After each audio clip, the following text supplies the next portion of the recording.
Hello, everybody, and welcome to the Metaphysical Society for Conscious Living. My name is Lorraine Jensen, and I'm your host for today. I am very excited. I have a very special guest. His name is Colin Setterfield. And before I get to my guest, welcome, Colin. Before I get to my guest, let me tell you a little bit about who we are.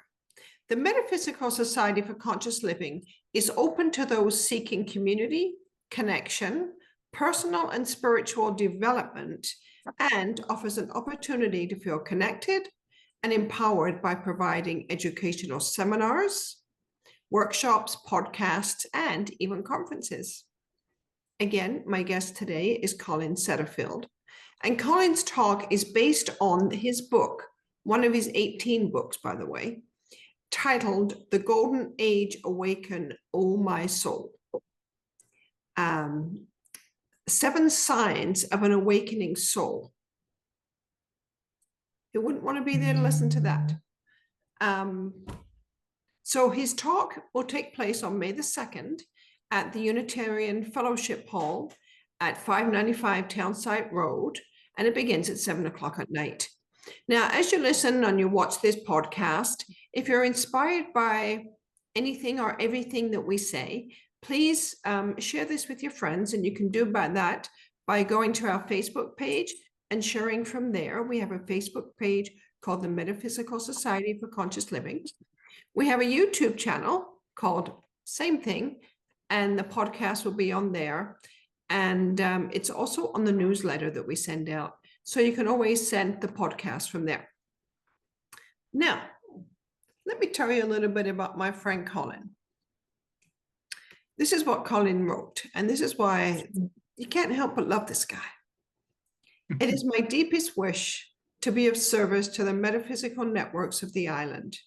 I feel I have much to contribute from my experience in the industrial and spiritual realms. As the author of 17 books, the 18th is still under review, and extensive university-level courses on scientific disciplines. I have accumulated much knowledge that can be shared with those who wish to up their vibrational levels. Count me in on that one. I believe that I'm a starseed who is planned to be here on Earth at this time, this important time. I also have a good working knowledge of the law of one material, which I'd love to know about, the RA contract. And I'm currently doing an Expo Politics certification course. Wow. Welcome, Colin. Thank you. Happy to be here. Thank you. You know, you certainly accumulated a lot of knowledge that can be shared with others. And well, let's just get straight to the good stuff, shall we? Let's talk about upping the vibrational meters. Sure.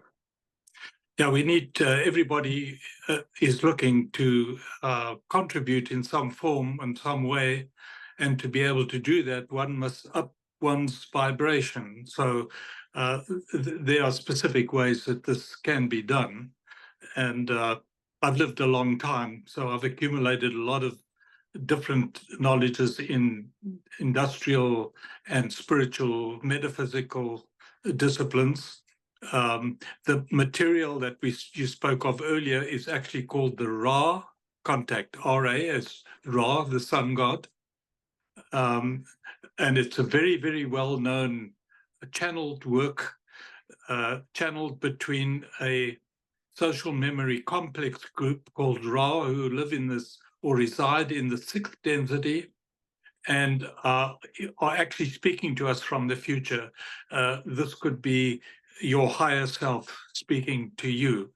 Your higher self is a 6th density Ra. So it's all a very, very interesting topic, and I'll be covering this in my talk on the 2nd of May. So the other thing that stood out at me, because I keep hearing this word, and I don't know that all of us know what it means. I don't know that I do fully, that you're a starseed. What is Yes. a starseed?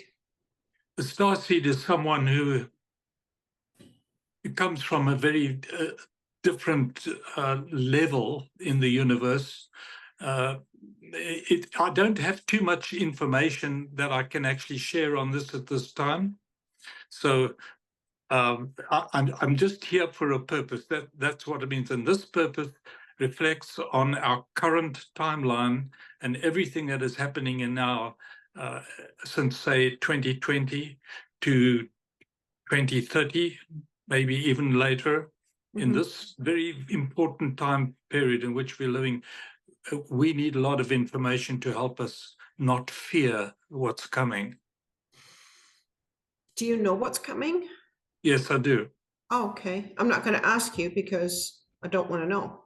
Yeah, no, it's not necessary, because that just in itself begins to make people fear, and our whole, what we're trying to achieve is to help people see that they're going to be fine. Everything's going to be okay if you don't fear.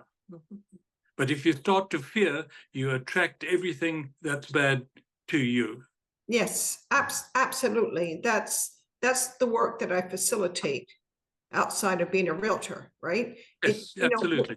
We attract to us that which we occur. So, you and I could both walk into the same store and have the same experience and have two completely different experiences. And you're Yes. right. I think, I believe with you that we need to teach the world that being afraid or worried or anxious is really not serving anybody. No, not contributing to your welfare. No, no. I think my mom should be listening to this. So you're going to talk about your awakening, and I don't want to take too much away from your talk, but what can you tell me about your awakening? Well, it's actually what I was awakening from. That's a good point to understand. And that is for almost 5 decades. That's a long time. I was involved in Evangelical Fundamental Literalist doctrine, which is very one-sided. We felt that we were the only people who could have any conversation with God. We were the only people who could be accepted by God, and nobody else but us was accepted. Okay. So I've actually lost a lot of good friends, and they were wonderful people. I'm not saying anything against the EFLs, as I call them, Evangelical Fundamental Literalists. I'm not knocking them. I would have done the same thing many years ago, right, if I was confronted by someone like me. So I understand where they're coming from, but it's still, it can be very hurtful. You just can't take it personally. That's the big thing, is people have to learn in today's life that when adversity comes to you, do not take it personally on a personal level and think that it's aimed at you, because it's not. And you're going to be okay. That's the main message. So my talk is that, yes, I was a fundamental literalist for 4 or 5 decades. And for me to come out of that is totally out of the ordinary. I don't know anybody else that I've ever met that's been this route that I've taken. So, you have to take a bit of time to get the message through to yourself that you want to do this. You want to have a look at another ultimate reality. Whereas a normal evangelical fundamental literalist cannot do that. They cannot get to that point where they would look outside their little box. And that's what I saw myself as, being in a little box that was confined, and all I knew were what I was taught by my peers and my superiors. So I wasn't prepared to go against them. But at some point, it took 3 years for me to begin to finally get enough courage, okay, to poke my head out of that box and have a look. And when I looked, I saw, my goodness, what an amazing universe we're in. And everything changed. Wow. So the awakening you didn't just wake up one day and have an awakening. It took time to kind of ponder and question and start to ask yourself, maybe there is another way, maybe there is. Yes, I was pointed to several books that I should read in order to, gain some knowledge about a new paradigm and a new reality.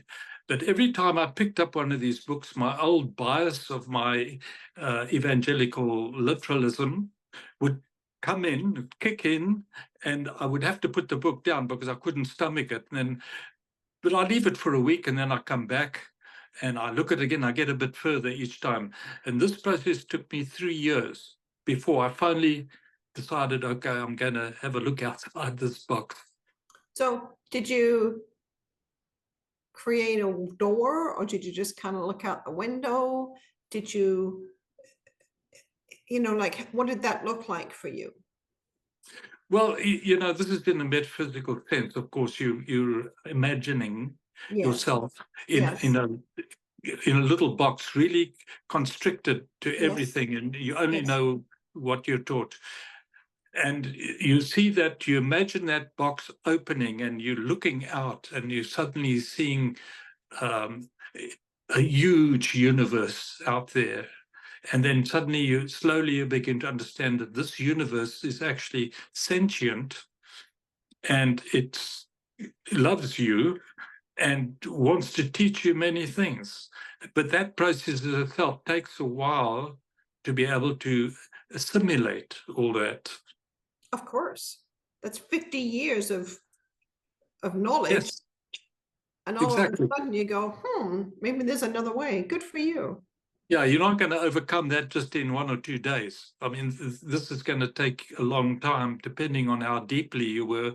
And of course, I was so deeply ensconced in all the fundamental literalism that that was my life. I mean, I was a church minister for 20 years, teaching other people about my belief system, or this belief system of evangelical fundamental literalism. Everything is literal in the Bible. And say if there are streets of gold, you believe it's literally streets of gold that you're seeing. That's what it is. I should have known that you had that ministerial background, because your presence is so beautiful and calm and peaceful. And I don't even know if that comes from ministerial background. That's my story, right? That's the story that I make up. But when I'm in your presence, I see everybody else running around and you just kind of sit there and you just bring this lovely energy to wherever you go. So for one, I'm certainly looking forward to coming and being in your presence and listening to you talk. Thank you. I really look forward to this coming 2nd of May. We're going to have a blast and I'm going to have fun too. This is just going to be amazing. Wonderful. Is there anything that you wanted to say here today that that you wanted to say before going to the talk? Keep an open mind. Okay. Love it. Yeah, just keep an open mind, because it's so easily, you may have your own paradigm, and that's something we must all realize, is that every single one of us are co-creating our own plan of reality for the future. And every plan is different from the next one, from somebody else's. Don't restrict somebody else's thoughts from your thinking and cut that off, because it's unique to them and your plan is unique to you. So keep an open mind. Well, it's like, I don't look like anybody else, even though sometimes I think I'd like to, right? It's the same thing. Wonderful. Well, I will come absolutely with an open mind. Good. So before we wrap up, I want to ask you, do you have any workshops or anything coming up that you would want to let people know about? Well, only what your networks would want me to do. I'm prepared to do anything you ask, as far as giving out information. whether it's in the form of a workshop or, I'm sure anything can be arranged. And I'm assuming that Nanaimo is not the only metaphysical network on the island. Is that right? Correct. Yeah. Correct. So if I can help any of the others as well, I intend to be very busy. I don't have that much time left to do this, so I want to do it. Thank you. Thank you. I really appreciate that. And I'm really looking forward to being there on May the 2nd to hear you speak. And, so given all of this, we invite you to join us on May the 2nd at the Unitarian Fellowship Hall at 595 Townsite Road in Nanaimo. And again, you can also find us on the Facebook page.